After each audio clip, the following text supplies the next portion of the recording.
Okay. Hello students, welcome to my YouTube channel Excellent Coaching Classes. Students, last time हमने ये lecture हमने जो last time chapter start किया था matter in our surroundings. तो student हमने लास्ट टाइम जो टॉपिक किया था फिजिकल क्लासिफिकेशन ऑफ मैटर, अब फर्दर उसमें करेंगे हम स्टेट ऑफ मैटर करेंगे। बच्चों क्या करेंगे हम? State of matter. क्या करेंगे आज हम? State of matter.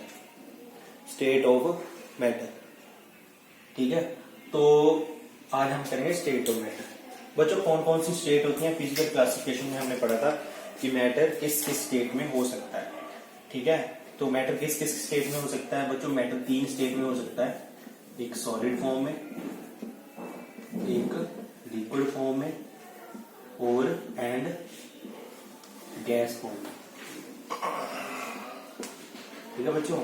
तो स्टेट ऑफ मैटर कौन कौन सी है? सॉलिड फॉर्म, लिक्विड फॉर्म और गैस फॉर्म। तो बच्चों हम आज इसके डिफरेंस इसको समझेंगे, सॉलिड फॉर्म को समझेंगे, लिक्विड फॉर्म को समझेंगे और गैस फॉर्म को समझेंगे। तो डिफरेंस लिखते लिखते ही समझ लेंगे हम इसको। डिफरेंस भी लिख लेंगे इनके, लिक्विड फॉर्म और गैस फॉर्म, ठीक है। Gas state, solid state, liquid state और गैस स्टेट। तो बच्चों सॉलिड स्टेट क्या होती है? सॉलिड स्टेट क्या होती है? वो स्टेट जिसका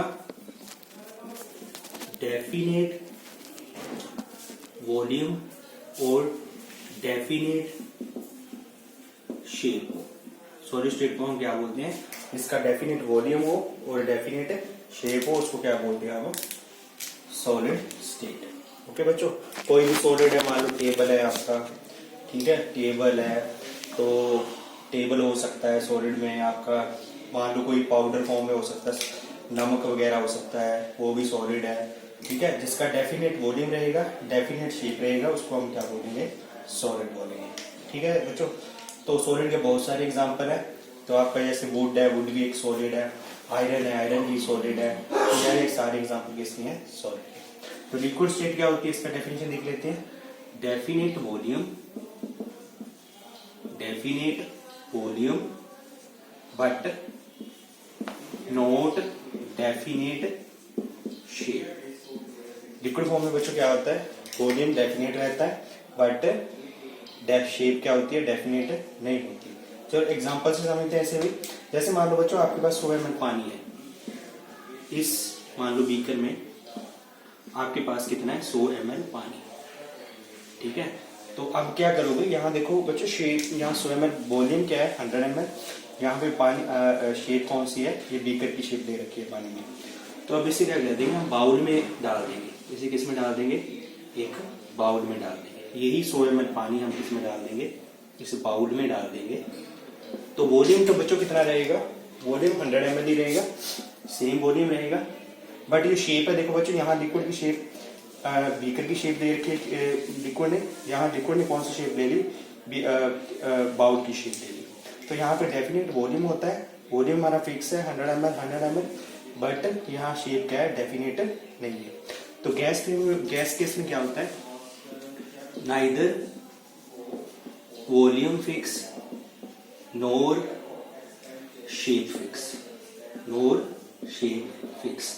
गैस केस में क्या होता है बच्चों? ना तो वॉल्यूम फिक्स होता है, ना ही शेप फिक्स होती है। जैसे फॉर एग्जांपल बच्चों हमारे पास एक बैलून है, ठीक है, हमारे पास एक बैलून है।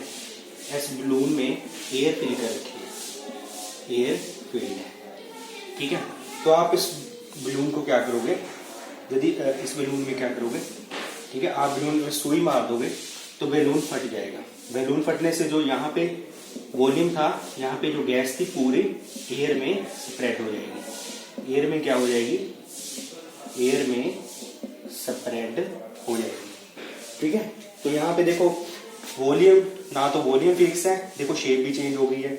यहाँ इस गुब्बारे में शेप ऐसी है, बट जब गुब्बारा फट जाएगा तो उसकी शेप भी क्या हो जाएगी? चेंज हो जाएगी, क्योंकि एयर कहाँ पे मिक्स हो रही है? क्योंकि ये वाली जो एयर है, ये वाली जो गैस है, पूरे एयर में क्या हो रही है? मिक्सअप, वॉल्यूम भी क्या है? चेंज हो गया। तो यहाँ पे क्या है? नाइदर वॉल्यूम फिक्स नोर शेप फिक्स। तो नेक्स्ट सबका पॉइंट करते हैं बच्चों। सॉलिड स्टेट हो गया, फर्स्ट पॉइंट हो गया हमारा। सेकंड पॉइंट डिस्कस करते हैं इसका। सेकंड पॉइंट डिस्कस करते हैं। देखो बच्चों पार्टिकल कैसे होते हैं, सेकंड पॉइंट है इसके पार्टिकल कैसे होंगे। सॉलिड में पार्टिकल कैसे रहेंगे और लिक्विड में पार्टिकल कैसे रहेंगे, गैस में पार्टिकल कैसे रहेंगे, इसमें पार्टिकल की अरेंजमेंट क्या होगा। सॉलिड में बच्चों क्या होता है, पार्टिकल पास पास में होते हैं। सॉलिड में क्या होता है बच्चों, पार्टिकल पास पास में होते हैं। ठीक है, तो लिक्विड में क्या होता है, पार्टिकल थोड़ा दूर होते हैं। लिक्विड में क्या होता है, पार्टिकल थोड़ा दूर होते हैं। गैस के केस में क्या है, पार्टिकल बहुत ज्यादा दूर दूर होते हैं। ठीक है, तो यहाँ पे पार्टिकल क्या होते हैं, बिल्कुल पास पास में होते हैं। ठीक है, यहाँ पे पार्टिकल थोड़ा दूर दूर होते हैं, यहाँ पे पार्टिकल बहुत ज्यादा दूर दूर होते हैं। ठीक है बच्चों, तीसरा पॉइंट हमारा क्या है, इसमें जो फोर्स रहेगी पार्टिकल, हमने समझाया था लास्ट टाइम इंटरमॉलिक्यूलर फोर्स क्या होती है। इंटरमॉलिक्यूलर फोर्स का मतलब दो मॉलिक्यूल के बीच में जो फोर्स, दो पार्टिकल के बीच में जो फोर्स रहती है उसको हम क्या बोलते हैं, इंटरमॉलिक्यूलर फोर्स बोल सकते हैं, या फिर इंटर पार्टिकल फोर्स, इंटर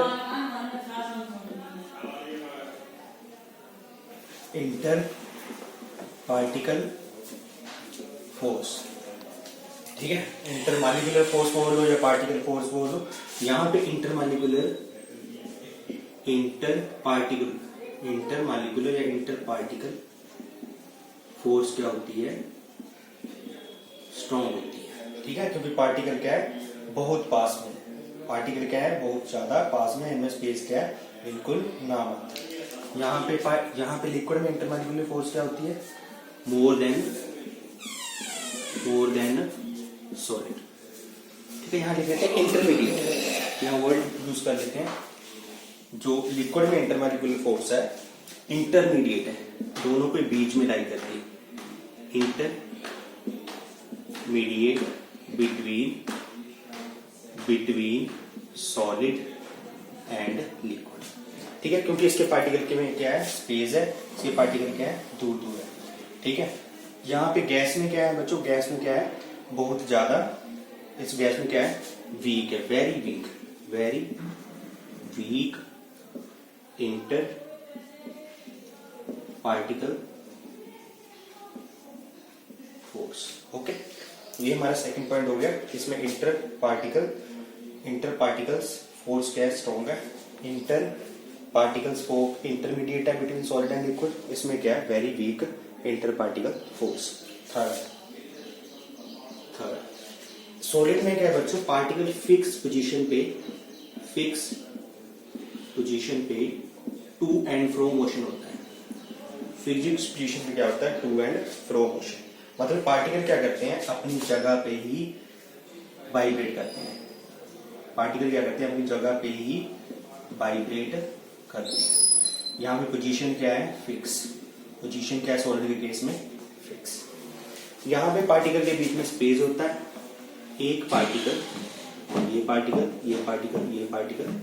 ये वाला जो पार्टिकल है लिक्विड का, इधर भी मूव कर सकता है, इधर भी मूव कर सकता है, इधर भी मूव कर सकता है, इधर भी मूव कर सकता है, बट इन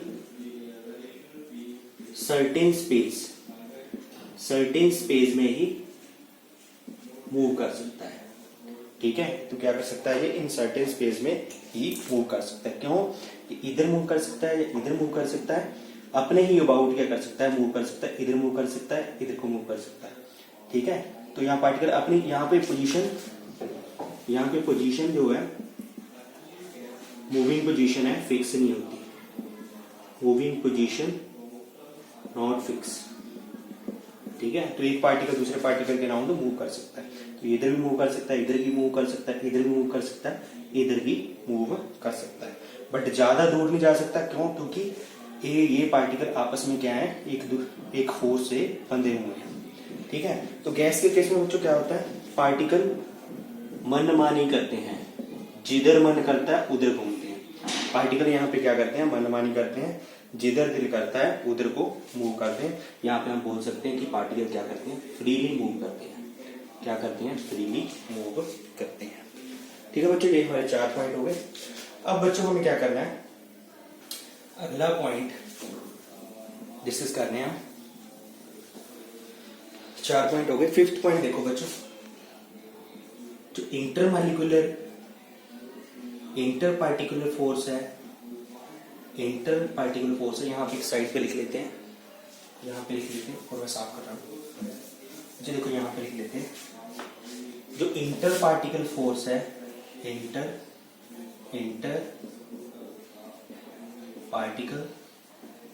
पार्टिकल्स फोर्स, ठीक है, directly proportional to inter particle force, inversely proportional to the intermolecular. यहाँ पहले पॉइंट डिस्कस कर लेते हैं, पहले इंटरमॉलिक्यूलर स्पेस का पॉइंट डिस्कस कर लेते हैं, ठीक है। यहाँ पे 5th पॉइंट डिस्कस कर लेते हैं। यहाँ सॉलिड के केस में क्या था, पार्टिकल पास में थे। यहाँ पे इंटरमॉलिक्यूलर स्पेस क्या होता है, जब पार्टिकल पास में रहेंगे तो उनके बीच में जो स्पेस रहेगा, पार्टिकल के बीच में जो स्पेस रहेगा वो क्या है, बहुत कम, नामात्र। So inter particles space is negligible, नामात्र होता है। इसमें क्या होता है, इंटरमॉलिक्यूलर स्पेस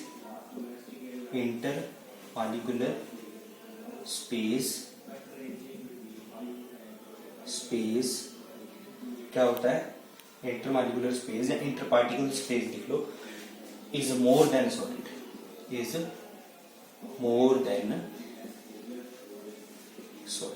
ठीक है, सॉलिड से ज्यादा होता है, ठीक है। धीरे यहाँ पे क्या है, पार्टिकल के बीच में क्या होता है, स्पेस होता है। यहाँ पे पार्टिकल के बीच में स्पेस नामात्र होता है, ठीक है। पार्टिकल के बीच में स्पेस क्या होता है, नामात्र, ठीक है बच्चों। यहाँ पे 5th पॉइंट, यहाँ पे क्या आता है, there is a very large space between the particles of gas, बहुत ज्यादा स्पेस होता है, बहुत ज्यादा, ठीक है। तो क्या होता है, बहुत ज्यादा स्पेस होता है। 5 पॉइंट हो गए हमारे। अब वो वाला पॉइंट करते हैं डिस्कस जो मैं करने जा रहा था। देखो बच्चों, इंटरमॉलिक्यूलर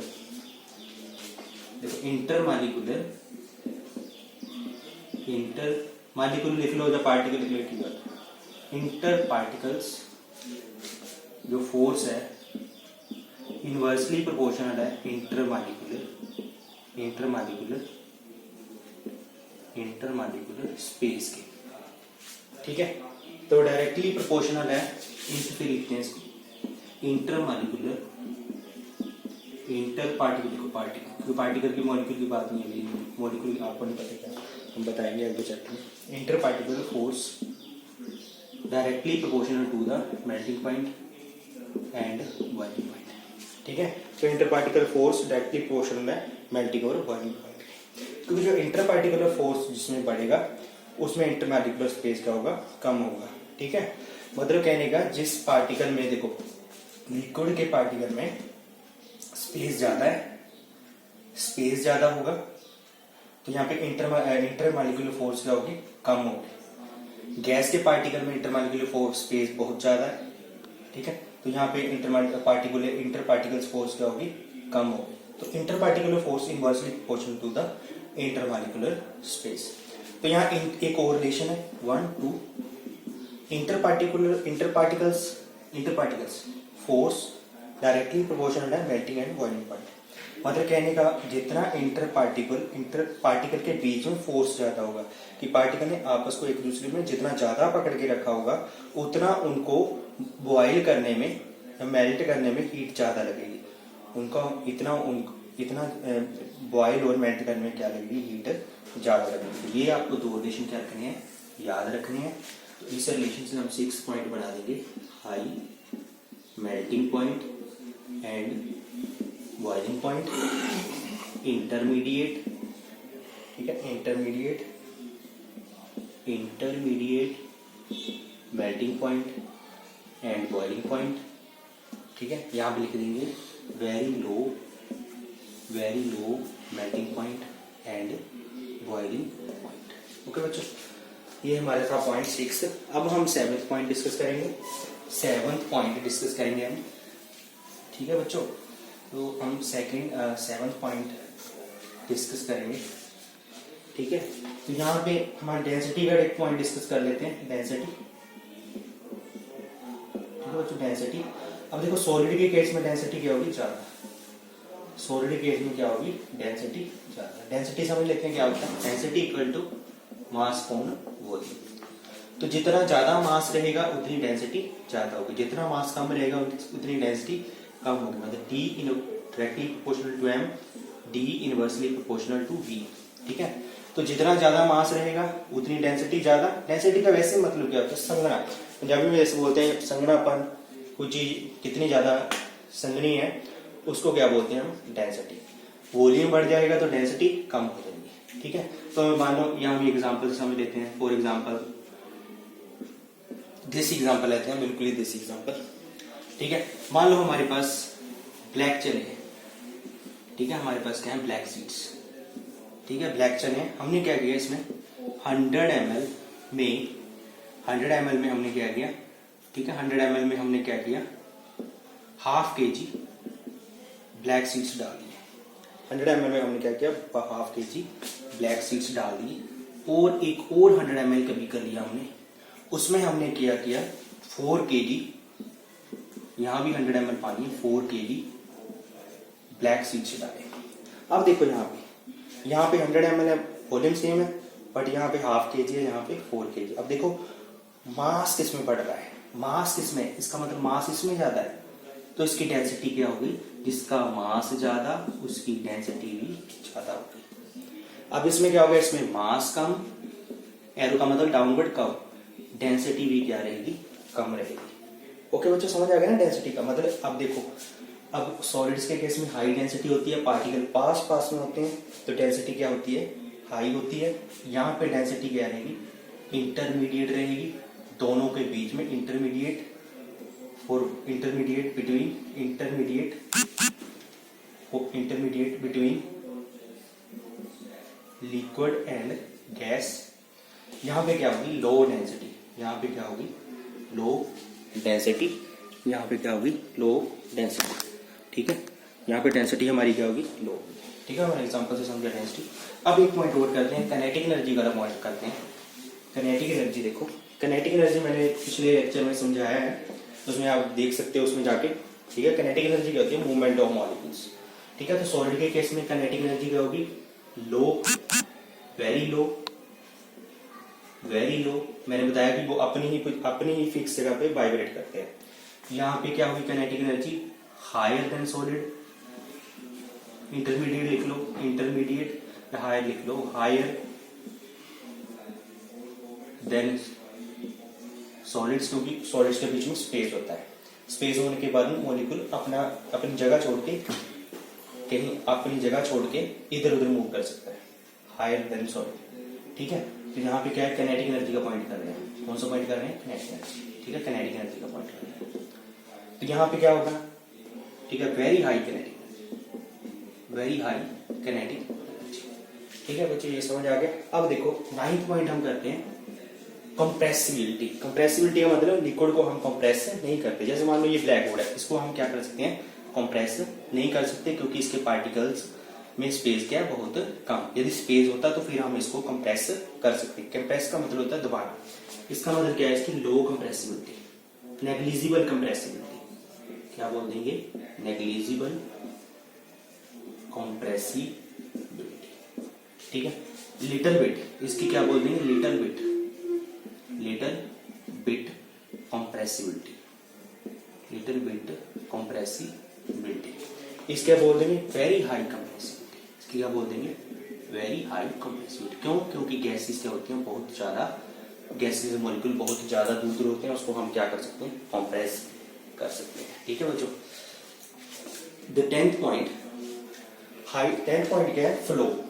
देखो बच्चों, लिक्विड क्या करते हैं, फ्लो नहीं कर सकते। फ्लो क्यों नहीं कर सकते, क्योंकि उनके मॉलिक्यूल के बीच में एक स्ट्रॉन्ग फोर्स होता है। एक मॉलिक्यूल दूसरे मॉलिक्यूल के ऊपर मूव नहीं कर सकता, तो नहीं मूव कर सकता, इसका मतलब solids do not flow. Solids क्या कर सकते हैं, डू नॉट फ्लो। यहाँ पे लिक्विड्स क्या कर सकते हैं, कैन फ्लो। लिक्विड्स क्या कर सकते हैं, फ्लो, क्योंकि लिक्विड्स के बीच में स्पेस होता है। एक मॉलिक्यूल इंटरमॉलिक्यूल फोर्सेस कम होती हैं, एक मॉलिक्यूल दूसरे मॉलिक्यूल के ऊपर क्या कर सकता है, मूव कर सकता है। तो यहाँ फ्लो कर सकते हैं, can flow, can also flow, can also flow, gases भी क्या कर सकती हैं, फ्लो। एक बच्चों यहाँ पे आते हैं फ्लूइड्स किनको बोलते हैं, यहाँ मैं वो भी बता देता हूँ आपको। फ्लूइड्स क्या होते हैं, टेंडेंसी टू फ्लो। फ्लूइड्स क्या होते हैं, टेंडेंसी टू फ्लो। जो चीजें फ्लो कर सकती हैं उनको क्या बोलते हैं, फ्लूइड्स। यहाँ पे गैसेस एंड लिक्विड्स को क्या बोलेंगे, लिक्विड्स को क्या बोलेंगे, फ्लूइड्स। इनको क्या बोलेंगे हम, फ्लूइड्स, क्योंकि दोनों चीजें क्या कर सकती हैं, फ्लो कर सकती हैं। तो बच्चों ये हमारे पॉइंट्स थे, सॉलिड और लिक्विड के बीच में डिफरेंस थे, और भी बन सकते हैं, but they are the enough point, काफी है।